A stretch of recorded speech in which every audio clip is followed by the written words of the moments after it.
Okay, and shout out to China Observer. All right, ladies and gentlemen, welcome back to the channel. You already know what to do. If you haven't already, go ahead and subscribe to the second channel. It's for car meets, and as you know, I'm a car enthusiast here in the Bay Area. Yeah, and just like I told you to subscribe to the Insta as well. Insta is more for shorts and good pictures, photography. But anyway, 2025 is year of the job. Most people hate their jobs, right? Most people are losing their jobs due to AI and the economy, right? Just a lot of things are just down bad right now, and due to the rise of AI, which is pretty much creating a lot of fake things. We can't trust nothing no more thanks to AI. When we see something on the internet, 9 times out of 10 it's fake, whether it's social media or an advertisement. We just can't trust nothing no more, let alone people. This is a job interview at a shipping container factory. Each applicant has to complete 30 push-ups to qualify. It's not easy being a factory worker these days. Factories are the ones choosing workers now, not the other way around.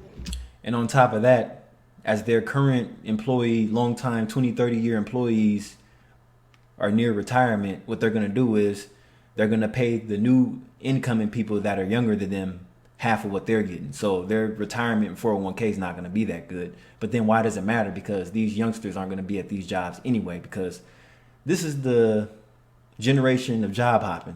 Nobody stays at these jobs no longer than 2, 3 years. A lot of people will probably fail the interview today. Why? One thing that stood out about the 2025 Chinese New Year was that many people who went home early for the holiday also returned to the cities early to look for jobs. Many workers say the main reason is the sluggish economy and fierce job competition. On February 4th, the last day of the Chinese New Year holiday, many places saw a surge in return travel. At Changsha South Railway Station in Hunan, a man collapsed while waiting in line for a high-speed train. He lost consciousness and suffered a sudden cardiac arrest. Fortunately, after 20 minutes of emergency treatment, he regained consciousness, but the first thing he said after waking up was, "I need to get to work." This left many people online feeling emotional, with some commenting, "Why don't workers value their own lives?" According to Chinese media reports, the man may have sustained external injuries when he collapsed, and doctors didn't rule out the possibility of a brain hemorrhage. Following the doctor's advice, he was taken to the hospital in an ambulance. After this video went viral, many online comments reflected the harsh realities of life. Mortgage, car loans, elderly parents, young kids. What choice do we have? Well, that's the thing. There really is no choices. The only choices you really have is to stay at home longer with your current family.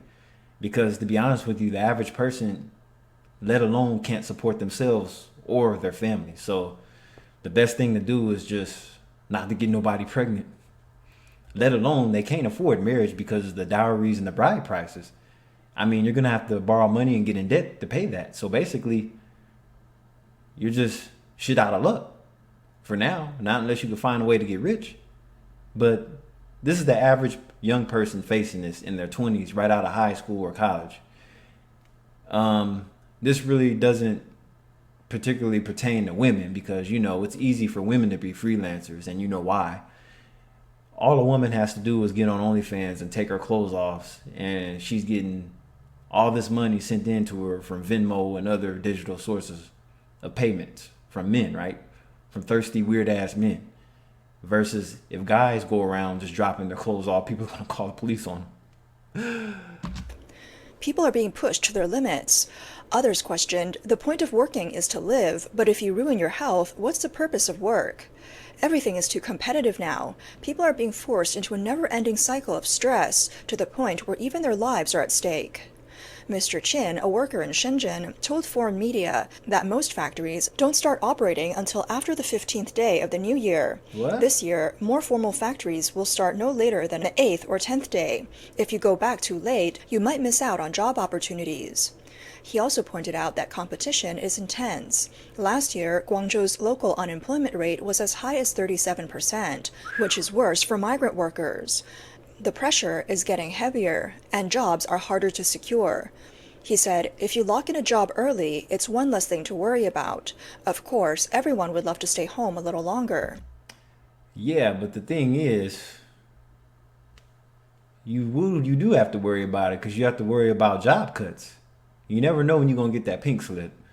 So that's why they're telling everybody to have at least three sources of income: a regular job, become a streamer, or some kind of e-commerce.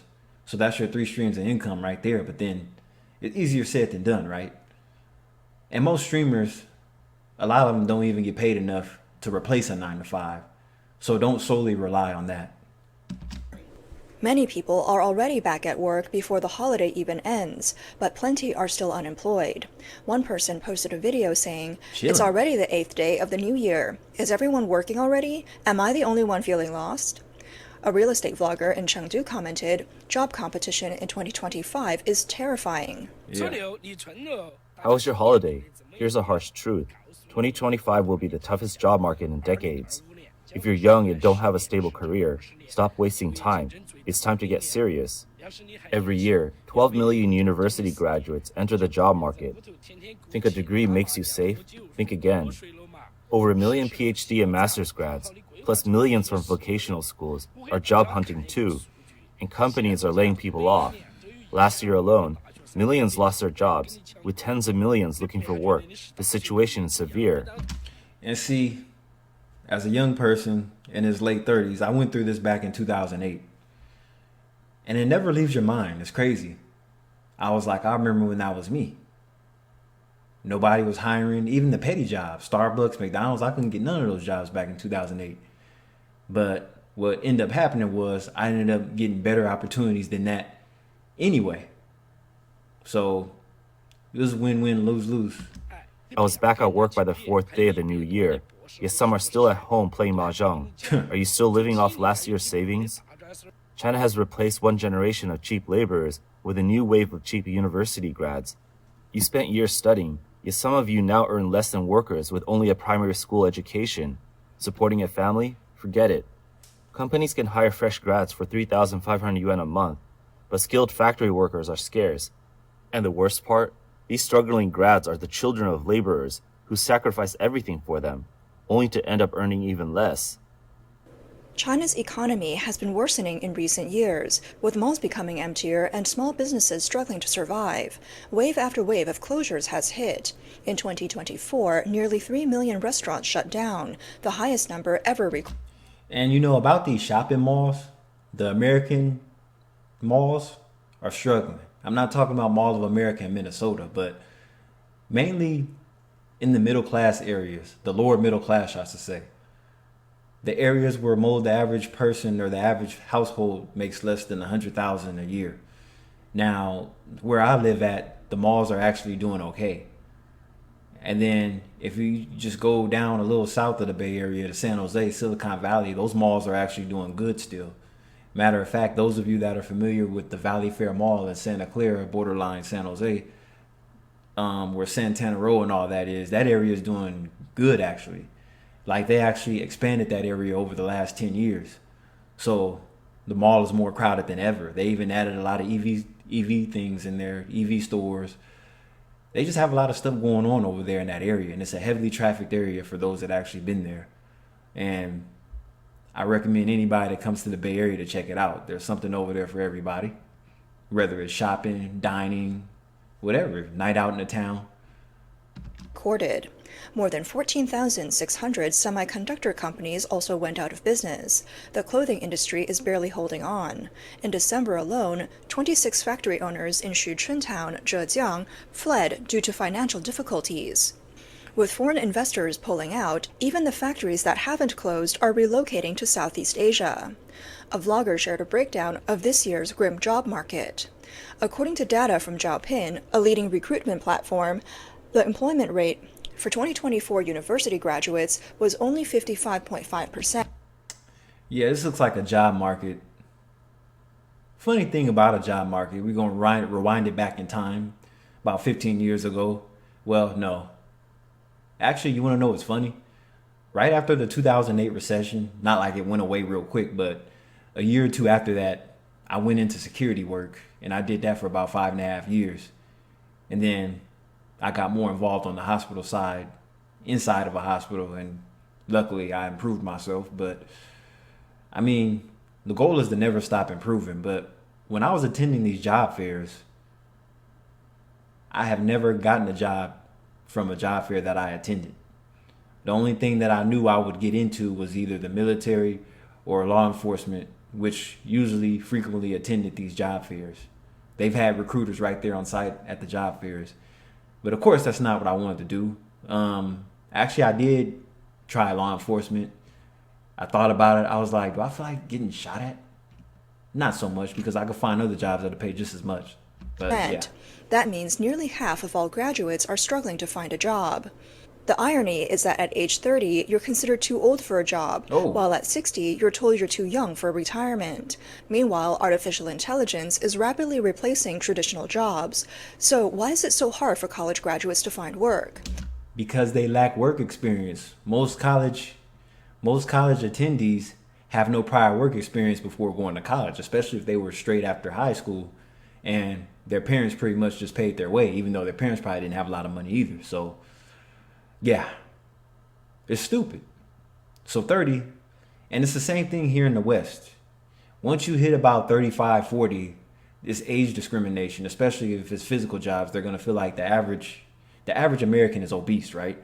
So right when they look at your application and your age, they're going to assume you're too old and you're too big and you're slow. So yeah. But if it's a white collar job, I don't know, let's say it's tech or data or something, they're still going to discriminate against your age because they want to know what you did in your adolescent years. And now all of a sudden you want to get into this new field and you want this job. And you have a lot of explaining to do if you can pull it off. But good luck to you. The vlogger believes there are several reasons behind the tough job market. First, the rapid expansion of universities and the downturn in the real estate sector have created a mismatch in the job market. In 2025, the number of university graduates in China will exceed 12.2 million, a record high. Second, there are major problems in China's higher education system. Many students pick their majors blindly. In the past, booming industries like real estate, finance, and e-commerce attracted a flood of students. But now that those bubbles have I'm going to show you here today, you're going to absolutely love it. Squeeze on in, left foot in front of your right, your body will follow. Watch this. burst, graduates from these fields are struggling to find jobs. Meanwhile, industries in urgent need of talent, such as semiconductors, AI, and new energy, are facing shortages because the education system hasn't adapted fast enough to train professionals in these emerging fields. The third reason is cultural. Many Chinese parents who worked on assembly lines in cities like Dongguan and Suzhou endured years of hardship so that their children wouldn't have to follow the same path. Well, it's kind of like back here in the Western world too. Just about every family and every generation, they want their children to be better than them and don't have to work as hard as them and overall live a better life. But we're pretty much going backwards. If anything, the way we're going, everything is more old-fashioned now. Yeah, it's unfortunate. And the automatic assumption is if I have this education, I'm entitled to a high-paying job, and that's not the case. Nah. When their kids graduate from college only to end up in factories, these parents find it difficult to accept. Yeah. The fourth reason is the harsh working conditions in many domestic factories, which some say are even worse than the standards set for prisoners of war under the Geneva Conventions. Many factory owners still use outdated management practices. Some places require approval just to use the restroom or get a drink of water. What? These conditions deter many young workers. What's worse, job postings often promise salaries over 10,000 yuan a month, but in reality, the base pay is only around 3,000 to 4,000 yuan. To earn more, workers have to put in extreme amounts of overtime. As a result, more and more Chinese workers are choosing to go abroad in search of better pay and conditions. This has led to a paradox in today's job market. Job seekers complain they can't find work, while companies say they can't find workers. This is the toughest year yet. Due to the global economic situation, 33 Japanese companies have urgently relocated their factories from China to Vietnam, leaving 400,000 people unemployed. In Shanghai, Shenzhen, and Guangdong alone, 600,000 people are struggling to find work. Apple's supply chain factories aren't getting enough orders. Remember last year when 20,000 people lost their jobs overnight? Whoa. Now 4.6 million factories across China have no orders and are on the brink of collapse. The biggest unemployment wave in Chinese history is here. Even companies that were always hiring, like Foxconn, Asus, Wistron, Pegatron, Li Xun, Greenpoint, and Sharp, have stopped recruiting. If you have a job, hold on to it. If you're thinking about switching factories, ask your wallet first. Can you afford it? Well, that's the thing. Some people have to. You never know when that job is going to end. They announce layoffs, next thing you know, or you feel that the layoff is coming, so you go ahead and leave instead of staying around for the bullshit. Yeah. Believe it or not, once the holiday ends and the job search rush begins, many people will fall for scams. Just now, someone called me and asked, "Are you a recruitment agency or direct hire for the factory?" I told him, "I work in labor dispatching." He immediately replied, "Oh, so you're just a middleman," and hung up on me. These people think they're smart and insist on finding direct hire jobs through factory HR managers or company recruiters. But guess what? They're the ones who end up getting scammed. There are almost no real direct hire factory jobs anymore, especially for older workers over 40. Factories mainly hire through labor dispatch agencies like ours. Factory HR managers don't have time to personally walk you through job details. A vlogger specializing in labor dispatching commented, "Will the job market in 2025 be optimistic? From what I see, a strange trend is spreading. Over the past few days, I've spoken with many business owners and HR managers. They've all significantly reduced hiring, and their job requirements are stricter than ever. If you're in the workforce, you better be prepared." One netizen summed it up, "The economy is bad and there's nowhere left to work. Those of us without degrees or skills are being left behind. I'm heading overseas. I'm going to the Philippines." My wife stays home while I work abroad. I couldn't find a job in China, so I left. The economy is bad, and even temp jobs are scarce. People like me, on the margins of society, are the first to be pushed out. I took a train to Wuhan. Because of China-Philippines tensions, my flight was nearly empty. Few Chinese passengers. Looking down, I saw the Scarborough Shoal, a reminder of its strategic importance. Many hope for war, to test China's strength or to start fresh. But war only makes ordinary people suffer. Experts will just talk, and the rich will move their money overseas. At customs, they are randomly checking Chinese travelers. In recent years, driving for ride-hailing services or delivering food has been seen as a fallback option for those who can't find a better job. But industry insiders say the new year also marks the start of a slow season, and the ride-hailing business isn't as promising as people imagine. Now that the holiday rush is over, work is picking up, but business slows down. Before the holiday, 600 to 1,000 yuan a day was easy. Now, expect a 50% cut. If you're making 600, now it's 400. Wow. If you struggled before, 200 to 300 is a new normal. Jobs are scarce, and ride-hailing has no entry barriers, so more drivers are joining. Those who wanted to quit are still here, and a flood of new drivers is entering. Expect fares to keep dropping and competition to rise. If you're in this for the long haul, prepare for a tough road ahead. Mr. Lin from Henan has been working in Guangzhou for years, but after returning to his rural hometown last year, he never went back. What? He now stays home to take care of his child while doing occasional odd jobs. Having previously worked in the electronics industry, he says that finding work is tough and getting fair wages is even harder. He told foreign media that many college graduates are struggling to find jobs and are now turning to low-paying physical labor, such as food delivery and courier services. But even those jobs aren't easy to secure anymore. With more people entering the gig economy, competition will only get fiercer in the coming years. According to the latest data from China's state-run Internet Information. But see, the problem with gig work is it's going to take up a lot of your time. Because you're going to have to put in some long hours to make some decent money, right? So it's a solution, but then it's not, because it doesn't replace a real job with benefits and everything. So hopefully it's like the gig economy is more for like, that's money. I'll say that's money that you save or invest. So versus your primary job, you pay all your bills. So that's why I was saying 3 sources of income would be nice. Your main job pays your bills. Your gig work is your save and invest. And then your third resource of money will be your disposable income, discretionary. Center, the number of online food delivery users has reached 545 million, about half of all internet users in China. This number far surpasses other countries. State media has been praising the industry, highlighting that over 80 million food delivery orders are placed in China every day, making it the world's largest food delivery market. They claim that the industry is rapidly rising, with trillions in related consumption, and is creating unseen miracles. But while officials glorify food delivery jobs, they ignore the hardships faced by workers. Some netizens questioned, if everyone is delivering food, who's... Is he wearing rabbit ears? He really sticks out like a sore thumb. left to order it? Others commented, are people choosing the struggle or is the system forcing them into it? Others added, the best labor force in our society is stuck doing the most mindless jobs. What a shame. The truth is, due to the economic downturn... And see, I'll say this. The way we're going with Trump over here in America, it's probably going to get like this too. You're going to see more and more people just delivering food all over the cities. Because even federal aid might be stopped to all the families struggling, the single mothers and everything. They're going to have to do some kind of work. They're going to have to get off their ass. Yeah, I said it.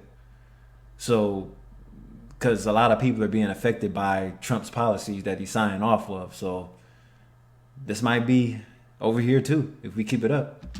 Many food couriers... Have you seen this? It's absolutely insane. Look at the presentation on what's inside this can. And ride-hailing drivers in China's major cities were once middle-class workers who lost their jobs. Many are also recent college graduates who can't find stable employment. Official reports show that in Hefei alone, over 100,000 people now hold ride-hailing licenses, yet more than 45% of these cars operate without passengers for much of the time. In Beijing, the number of food delivery workers in the first half of last year surged by an astonishing 49.7% compared to the previous year, while restaurant industry profits plunged by nearly 90%. On July 21, 2024, in the streets of Shanghai, 2 traffic officers stopped a food delivery worker wearing his uniform. They first snatched his phone, then took away his e-bike keys, seemingly trying to confiscate his vehicle. The worker, in a fit of rage, threw one of the officers to the ground and pinned him down. He shouted in anger, "Are you forcing me to rebel? Are you pushing me to the edge?" On September 6, 2024, in Hangzhou, Zhejiang province, a food delivery worker in his 50s was found dead, slumped over his parked e-bike. He had collapsed while on the job. On the night of November 5, 2024, in Shanghai, another delivery worker was caught violating traffic rules. Stopped by the police, he fell to his knees, begging for mercy. He said, "Please, I beg you, let me go. I can't survive at the bottom anymore." Given the worsening job market, a vlogger recently shared her thoughts. The Year of the Snake, 2025, has officially begun. I have some advice for those grinding their way through graduate school entrance exams. Even if you earn a master's degree, you'll still have to enter the job market and face the same competition as your undergraduate peers. The reality is, the competition never gets easier. So why not take a shortcut? I suggest considering going abroad. There are several benefits. First, you can quickly accumulate savings in a short period. Second, going overseas broadens your horizons. Once you step outside China, your perspective changes and your thinking expands. After 2 or 3 years, you can choose to stay abroad or return home. If you come back, your experience as a returnee will give you an advantage, making you more competitive in the job market. Plus, with the money you've saved, you'll have more confidence in yourself. However, overseas graduates are no longer as coveted as before. In the past, returnees were highly sought after for government positions, but in recent years, they have been increasingly excluded from selective government recruitment platforms. This year, Beijing and Guangdong have outright shut their doors to foreign-educated applicants. Dr. Feng Chengyi, an associate professor of Chinese studies at the University of Technology, Sydney, noted that overseas returnees are facing growing discrimination from authorities. He believes this reflects the Chinese Communist Party's increasing distrust of the outside world. By excluding returnees from government jobs, China risks isolating itself once again. A new trend has emerged in early 2025. Artificial intelligence and robotics have suddenly become a major topic of discussion. Beneath the hype lies a chilling reality for workers. And see, that's just what they're trying to do with these AI and these robots. They're trying to replace manual labor, which I don't think it'll ever be able to do as good as a job as an actual human hand. Because look at the strokes. Not only are humans locked in a brutal competition for jobs, but now robots are starting to take those jobs too. Wow. Interesting. Interesting things that we learn. 2025 is going to be an interesting year. Oh, yes, it is. But anyway, hope you learned something with this video, because I sure in the hell did. And I'll catch you on the next video. Out.